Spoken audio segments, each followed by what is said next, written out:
Bab 824. Perasaan khusus. Pertanyaan ini.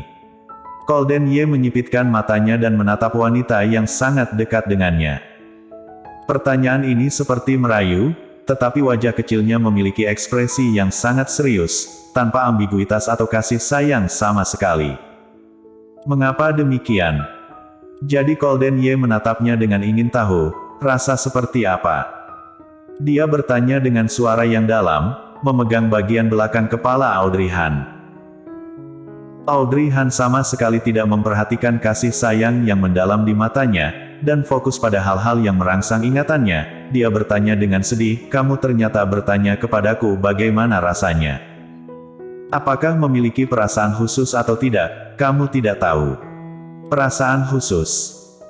Golden Ye memikirkannya. Ketika dia menciumnya untuk pertama kalinya, sepertinya ada gambar yang terpisah-pisah melintas di benaknya. Tetapi dia tidak punya waktu untuk menangkapnya, dan gambar-gambar itu menghilang, begitu cepat sehingga dia bahkan tidak bisa melihat apa itu. Namun, itu hanya sekali, dan sejak itu perasaan ini tidak pernah muncul lagi. Memikirkan hal ini, Golden Ye mengangkat bibirnya yang tipis. Jika itu adalah perasaan khusus, maka memang ada. Tentu saja, dia tidak mengatakan sesuatu, karena takut menakut-nakuti wanita yang tampak serius di depannya. Bahkan, ketika dia menciumnya, dia merasa lebih kuat. Ingin lebih dan ingin berhubungan lebih intim dengannya. Perasaan istimewa apa? Tapi mata Audrey Han berbinar, dan dia meraih lengan baju Golden Ye secara langsung. "Katakan dengan cepat, bicarakan itu." Melihatnya begitu bersemangat, tatapan Golden Ye berangsur-angsur tenggelam, dan dia bersandar lebih sedikit dan mengatakan sesuatu di telinganya. Awalnya, Audrey Han memiliki senyum di wajahnya.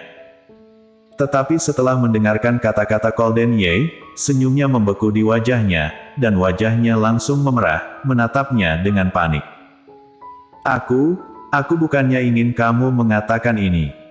Golden Ye berkata dengan suara serak, "Yang mana itu?" Audrey Han. Melihatnya untuk waktu yang lama, Audrey Han merasa lupakan saja, dia tidak bertanya lagi. Jika Golden Ye merasakannya sendiri, dia pasti bertanya padanya, bukannya menunggu dia bertanya. Hanya saja dia sangat kesal, kontak intim tidak bisa merangsangnya. Jadi bagaimana dia bisa merangsang ingatannya? Dalam kesan Audrey Han, Golden Ye tampak menghargai ibunya, Annie Song, serta dirinya dan putra mereka.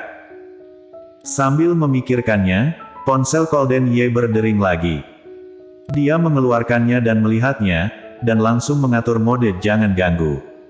Audrey Han mengatupkan bibirnya, "Keluargamu mendesakmu untuk kembali. Kalau begitu, kamu harus kembali dengan cepat."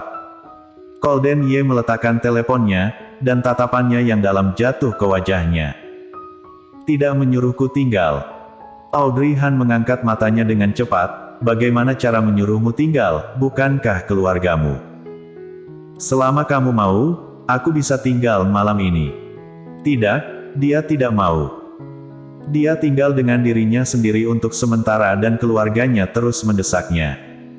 Jika dia benar-benar tinggal selama 1 malam, bukankah keluarga Yuchi akan sangat sibuk? Nanti belum dapat menghubungi Annie Song, Tuan Besar Yuchi pasti akan marah. Berpikir ini, Audrey Han dengan lembut membujuknya, "Kamu harus kembali lebih awal. Kita menjalin hubungan belum lama, nanti saja membicarakan ini, kamu. Jangan memberitahu orang lain tentang hubungan kita saat ini."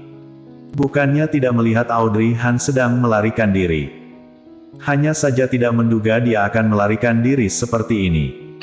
Pada akhirnya, Golden Ye menghormati pilihannya, "Oke." Tanpa menunggu panggilan telepon, Audrey Han mengantar Golden Ye keluar pintu, dan kemudian melihat mobilnya pergi. Dia sedang berdiri di koridor melihat mobil pergi, saat ini suara seorang gadis tiba-tiba datang dari sisinya. "Yang baru saja pergi adalah pacarmu." Audrey Han berbalik dan melihat gadis yang tinggal di sebelah baru saja keluar, tersenyum untuk berbicara dengannya. Audrey Han tercengang sejenak, lalu mengangguk. Pacarmu sangat tampan, dan mobil yang dikendarainya terlihat kaya. Setelah berbicara, gadis itu memiringkan kepalanya dan menatapnya dengan rasa ingin tahu. Dia sangat kaya, mengapa kamu menyewa rumah di sini? Kenapa tidak menyuruh dia membelikan rumah untukmu? Audrey Han. Aku pikir ini tempat yang bagus, selain itu, aku hanya pacaran dengannya. Tidak membutuhkan dia untuk membelikan rumah untukku. Seorang pria yang membeli segala macam hal selama menjalin hubungan memang sangat berharga, yang menunjukkan bahwa dia mampu melakukan apapun untukmu. Tetapi pada saat yang sama, hal yang berharga ini juga berat. Dia memberi segalanya, apa yang dapat kamu lakukan untuk mengembalikannya kepada pihak lain?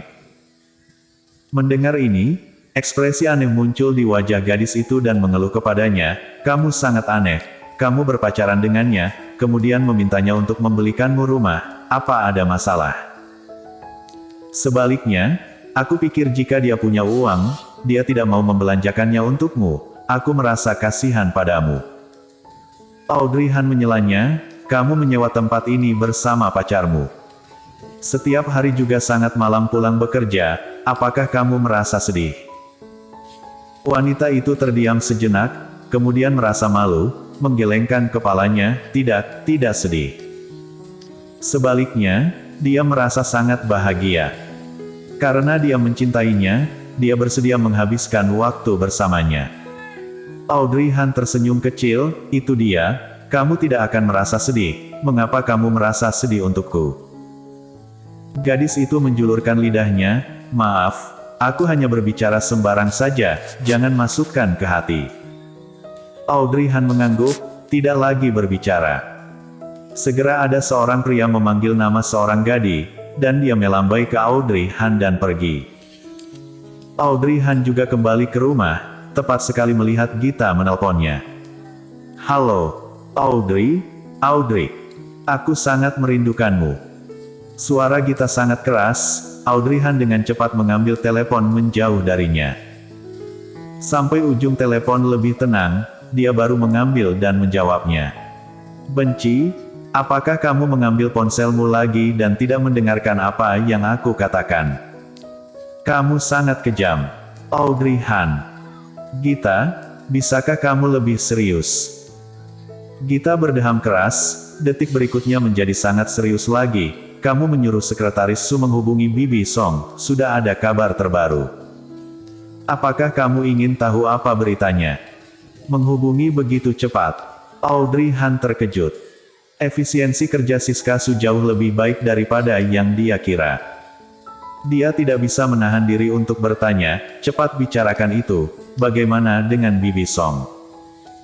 Bukankah kamu meminta Siska Su untuk memberitahu Bibi Golden Ye secara langsung? Setelah mengetahuinya, bibinya berkata dia perlu tenang dulu, dan kemudian beri kami jawaban. Tenang. Ini tidak mengejutkan bagi Audrey Han. Bagaimanapun, Annie Song dan Aileen Song bisa meninggalkan rumah keluarga Yuchi dan tidak kembali selama bertahun-tahun. Pasti ada alasan besar dan informasi internal. Tiba-tiba mengatakan padanya hal-hal ini, dia juga perlu waktu untuk mencerna, dan kemudian memilah pikirannya. Oke, aku tahu. Apa yang kamu tahu?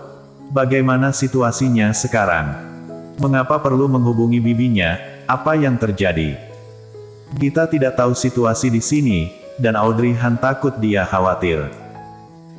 Memikirkannya, lebih baik tidak memberitahu dia tentang berita pernikahannya dengan Golden Ye yang sudah dihapus. Bersambung.